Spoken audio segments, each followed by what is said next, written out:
അതെ, വളരെ സൂക്ഷ്മമായിട്ടല്ലേ, വളരെ മനോഹരമായിട്ട്. ഇത് അവരുടെ കയ്യിലുള്ള ആ ശില്പത്തിലുള്ള ഡിസൈൻ അതേപടി ഈ പുതിയതായിട്ട് ഉണ്ടാക്കുന്നതിലും കിട്ടും. ഇതാണ് അലുമിനിയം കൊടുത്തപ്പോൾ കിട്ടിയ അലുമിനിയം കൊണ്ടുണ്ടാക്കിയിട്ടുള്ള വ്യത്യസ്തങ്ങളായിട്ടുള്ള ശില്പങ്ങൾ. ഇതാണ് അല്ലേ. എല്ലാവർക്കും നമസ്കാരം. ഞാൻ കട്ടപ്പന വലിയ കണ്ടം എന്ന ഭാഗത്താണ്.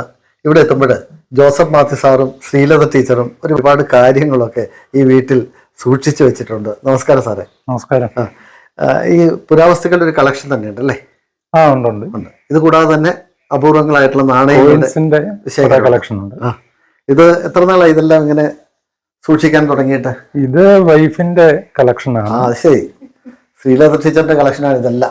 പഴയ കൂട്ടുവിളക്കുകൾ, അങ്ങനെ കുറെ ചെറിയ പാത്രങ്ങൾ, അതൊക്കെ ഉള്ളൂ.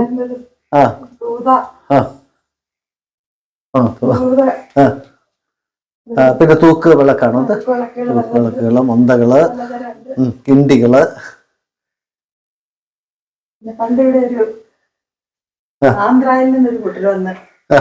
അവര് ശില്പം ഉണ്ടാക്കി തരുന്നവരായിരുന്നേ. നമ്മൾ കൊടുക്കുന്ന അലുമിനിയം, പിച്ചള, ലോഹങ്ങൾ ഉരുക്കി അവര് ഏത് ശില്പം വേണേലും ഉണ്ടാക്കി തരുമായിരുന്നു. ശരി. മെറ്റൽ കൊടുത്താൽ മതി അല്ലേ? അതെ.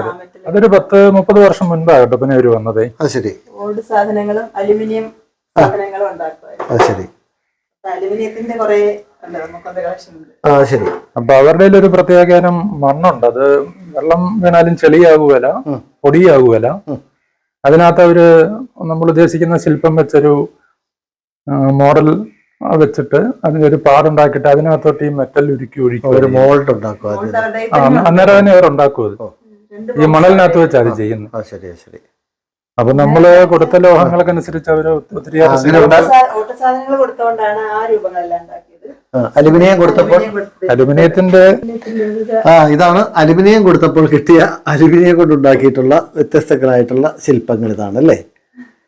ഇതൊക്കെ അവരെങ്ങനെ നമ്മള് പ്രത്യേകത എന്ന് പറയുന്നത് രാധായുടെയൊക്കെ എടുത്താൽ ഇതിന്റെ ചെറിയ വരകൾ പോലും, ചെറിയ ഡൈല്യൂട്ട് വരകൾ പോലും അവരുടെ ആ മോൾഡിൽ തെളിയും. സൂക്ഷ്മമായിട്ടുള്ള അതാണ് അതിന്റെ ഒരു. ഇത് വലിപ്പമുള്ളതാണല്ലേ? ഇത് കുറച്ചുകൂടി വലിപ്പമുള്ള. ഇത് അലുമിനിയം പൂശിക്കുന്നല്ല അല്ലേ? അല്ല, ഒറിജിനൽ അലുമിനിയം ഉരുക്കി ഉണ്ടാക്കുന്നവര്. ചെരുവം, മോശമായ അലുമിനിയം ചെരുവം കൊടുത്തതാ. ശരി. അപ്പൊ അവരെ കൊടുത്തു കഴിയുമ്പോ കൊല്ലന്മാരാലേ ഇതാക്കുന്നത് പോലെ അവരത് ഉരുക്കി വെള്ളം പോലെ ആക്കിയിട്ടേ ഈ പറഞ്ഞ മോൾഡിനകത്തോട്ട് ഒഴുക്കി കഴിയുമ്പോ ഇതുപോലെ രൂപം എടുത്ത് അവർ തുളസിക്ക് തരും. ഭയങ്കര പരിപാടിയായിരുന്നു. അത് എത്ര വർഷം മുമ്പ്? ഒരു 30 വർഷം അടുത്തായി. ഒരു കുറെ ബാച്ചുകൾ വന്നായിരുന്നു, ആന്ധ്രാക്കാരായിരുന്നു, ഓരോരുത്തർക്കും ഉണ്ടായിരുന്നു. അപ്പൊ ഒരു വർക്കിനാണോ അവർക്ക് നമ്മളത് കൊടുത്തിരുന്നത്?